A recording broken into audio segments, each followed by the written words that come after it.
did you know you go to other people's houses, the mums don't make the art in the house, they buy other people's artwork. It's like bottle top beach towel. Wow. Which I nearly finished, but ran out of bottle tops. So again, nice donations from the neighbours have been collecting and dropped them off, so now I can finish it. Yeah, right. But everything is sort of half done or in process because I use recycled materials, and as much as my kids would love to buy chocolate milk to finish it, I wouldn't. Can't do it. So what inspired you to start doing art? Have you always done it since you were a kid, or...? Always been making something, always. Used to do a lot of sewing, tapestry, and then went, why am I doing other people's tapestries and patterns? Started in recyclables because it was a cheap way of making art. Yeah, brilliant. Don't like buying paint and all that sort of stuff. As much as I love painting, if I can pick it up at garage sales, I do have a lot of fun throwing it around. Just the challenge. Yeah. So if you look at what you can do with ring pull tabs off cans, at the moment I'm trying to make a skirt for this woman here, which is for an exhibition coming up in August. I want it to balloon out from there, but I'm limiting myself to ring pull tabs, which is quite challenging. Jacket, that looks really cool. And moves like fabric, it's all ring pulls. And I thought maybe her pants, not me, but to go with the vest. So the vest is out of ring pulls, just putting the collar on it there now. And that will go with the cello in the corner. Oh my goodness. That's amazing. Got to incorporate that and that with that woman and get that on a catwalk. That's my plan between now and August. Oh. I started making like the flowers in the jacket. If I made her a skirt, and I've worked out I need about 1,500 to 2,000 of them, and I can do between 3 and 4 an hour. So it's a very slow process. Wow. But then you have to join them all together into the shape to form the skirt, but also need the skirt to open. So hence all the trials, errors, patchwork. I don't know. I have no idea what I'm doing. Oh, what are you talking about? It looks like you know what you're doing. That's all right. Yeah, the jacket's good. That's okay. But making that a dress so it can travel is the challenge. Okay. Do you have anything under the chain, under the metal, like I can see here you got... This one's got a jacket under it. Yeah, right. And the jacket there has a cape vest under it. Okay. So it's actually got a lining so it doesn't touch your skin. But what's really cool about that jacket is the lining stops and you just get the ring pull. So as you walk, you can see through it and you get that airiness when it hits the catwalk. But the light, when the camera hits that, is just insane. As they move, it just blings everywhere. So I'm trying to play on that. And the bra in that top has the reflective tape out of my husband's work shirts. Love it. So I've taken all his old work shirts from his old companies he's worked for and stripped off all the bits of reflective tape, washed them, sliced them. Oh, it's insane. The hours is insane. It is. But it's really cool to see it when it hits a catwalk or a corporate event and people are talking and just wowed by it. So it's cool. Yeah. I love it. Brilliant. Oh my God. Love it.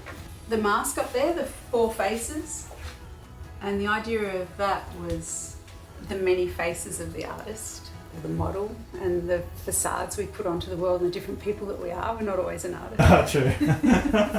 So you like to incorporate other things from your life into your artworks, it sounds. Yeah, so at the moment I've just been given all the old patrol shirts from Alex Surf Club, where I patrol, and in the back of my mind I'm working into that, the red and yellow, and how am I going to work that into possibly with the orange of the work shirts, not sure. So that's something that concerns you, waste? You've got these reusable items and... I just can't believe how much corporate waste there is. It's huge. There's a company in town that has started sending me these, which I love. They're bobbins off their sewing machines and they can't use the last lot. They've got hundreds of them for final use. I've really stopped taking as much lately. Probably in the last 6 months I've said, I've got enough material in our ceiling cavity for about 2 lifetimes to just keep making. I used to fill the entranceway with all the people that have donated stuff. I come home and there's stuff on the doorstep and I love it. It's so good. A bit of a point where we couldn't use the front door. So I put an attic ladder into the ceiling cavity and shelving and flooring. And I've got boxes and boxes and boxes of stuff up there. Can we have a look at that? Oh, not the studio. Look at that, what oh my god. This is awesome. I'll whack some quick shelves up and never got back. Years. I'll hide your mess, Tony. Oh, you want to do a big I'll job put up the light on your for way. you. Not accessible on Open Studios Day. No one comes in here for Open Studio. Just It's work safe. Might not be tall enough for you. And I've only just got rid of 17 boxes out of there. Oh wow.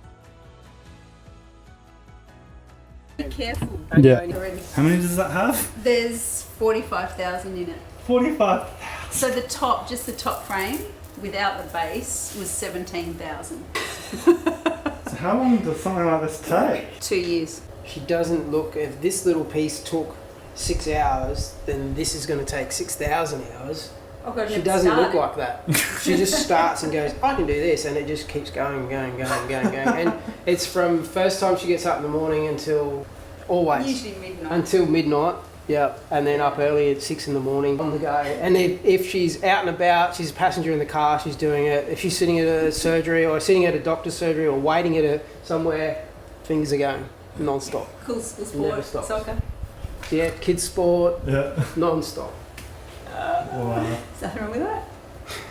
Funniest thing was I took the kids to the movies and I was doing paper straws at the time and I made the paper straws, so I just took the straws and were making them into beads. But because of the tension when you rolled it up, you had to like put pressure on it or sit on it. So I used to put them under the seat and I was walking out once and I was, Mum, there's beads on your bum. But it wasn't until I did a workshop in Townsville with teabag tags, 12 people. They all had a piece of the garment to go on with, and everyone did it totally differently. We brought it all together, and it would have taken me 3 months, and we did it in 5 or 6 hours. So it was like, yeah, if you want to bring in the masses and make stuff, you can, but then you've got to lose a little bit of control, which is hard. Sure. Because it's not quite how you might want it, but Gotcha. that's all right. Open Studios, this area gets totally turned into a gallery.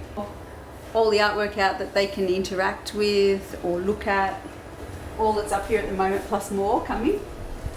The bag will probably be open so you can have a look inside. There's about a couple of thousand corks in here, or champagne corks, all donated. I did not drink them, I promise. I'm packing paper dress, so this will be out. And I also have a couple of more garments that have been in exhibitions recently. Studio with all the collections. This will all be pristine and clean and will never look like this. I promise you it'll be nice and tidy.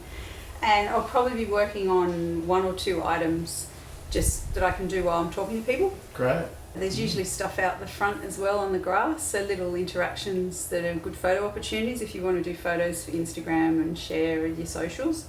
It's always good fun and colourful. Like to do the colourful yard. This one will be in Caloundra Regional Gallery as part of Open Studios. Yes.